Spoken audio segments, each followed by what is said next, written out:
Rejoice in the Lord always. I say it again. Rejoice. I think God would understand if we didn't exactly feel like rejoicing right now. In light of what happened in Newtown, Connecticut on Friday, and the killing of so many young children and some adults. We know that there's evil in the world. That's not a surprise. But it's still shocking, isn't it? Shocking. And it besets our spirits. Give us a deep grief.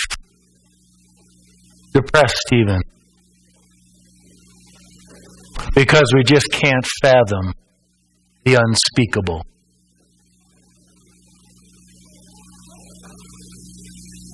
And in the midst of that, we can well ask,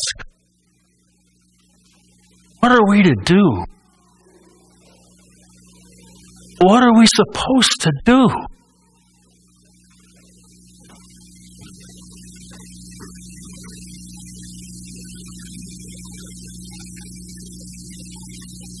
In a different circumstance and with less intensity, that's the same question that was asked of John the Baptist in today's gospel 3 times. What are we to do? What are we supposed to do? And John basically said, live in the state of life that you have, but live it better. If you have 2 coats, give one of them to somebody who has none. If you have enough food, give to those who don't have enough. Share your food with them. And to the tax collectors, be fair. Don't collect more than the prescribed amount. And to the soldier, he said, don't extort anyone. Don't make false accusations against anyone. Live a good life. Well, what are we to do? Because we're certainly not going to fly to Connecticut. And if we did, what would we do there? So maybe the message to us is similar. Live in the state of life that we have, but live it better as better Christians.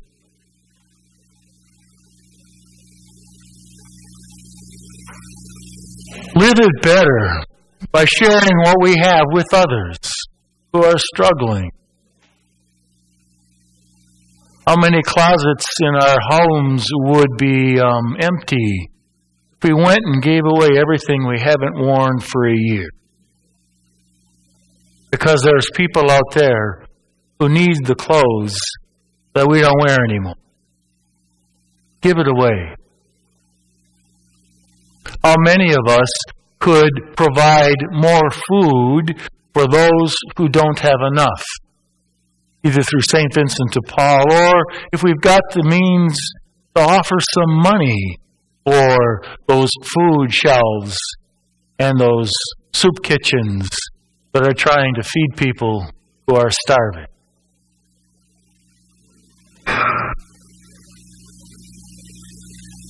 To whom do we need to be kinder? Perhaps each of us can think, is there somebody in my life about which I at least carry an edge, and I'm really not very kind to them? To whom can we be kinder?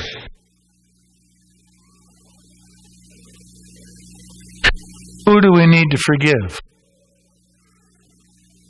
From whom do we need to ask forgiveness?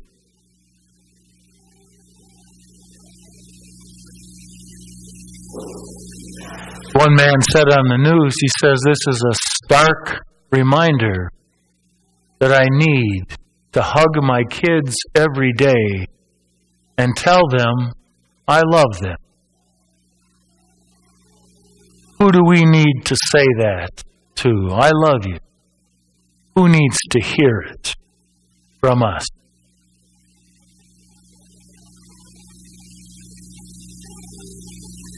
How is it that we can be a more peaceful presence with others? Where is it that we're carrying around some hostility and some anger in us which bubbles up, probably at even inappropriate times? And there's just an edge to our lives. It might be when we're driving. It might be when somebody says some innocuous thing at home and we blow up. Where is it that we can ratchet down the violence and the hostility that we carry around? It's not okay. And it makes a difference to the general hostility and violence in the world. We can add to it.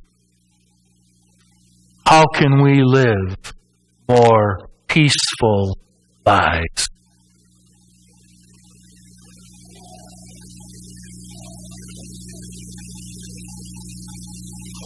I've come to find out, maybe you have, that there are few guarantees in life. Just because I believe in Jesus Christ does not guarantee that evil will not touch me or evil will not happen to me or my loved ones. That's no guarantee. There is one guarantee, however, that I am sure of, and it is this. As St. John the Baptist said in today's gospel, he said, "There is one mightier than I that is coming after me." He tells us that Jesus Christ is greater than he, and it is greater than you, and greater than I, and Jesus Christ is greater than any evil. He has met evil in his life through his passion and death, and in his resurrection, he has overcome evil.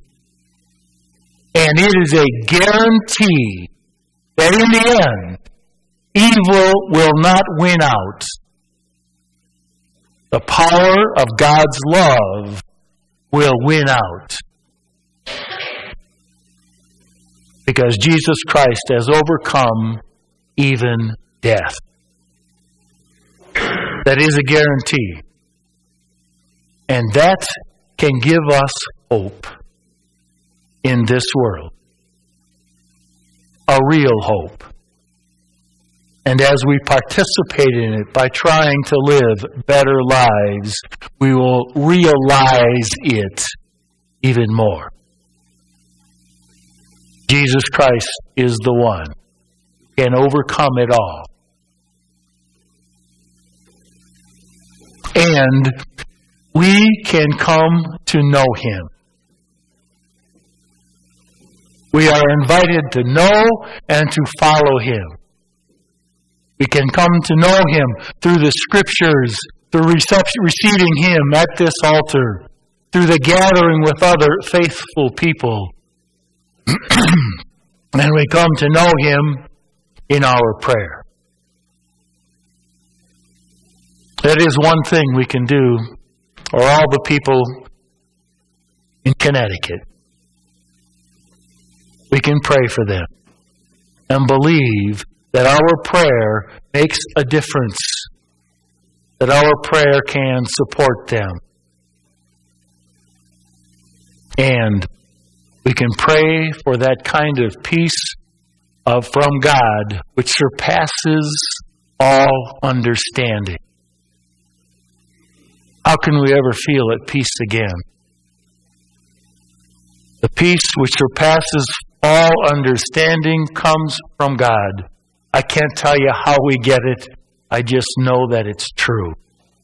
Our minds might not click into the how, but our hearts can experience the truth of the peace which surpasses all understanding.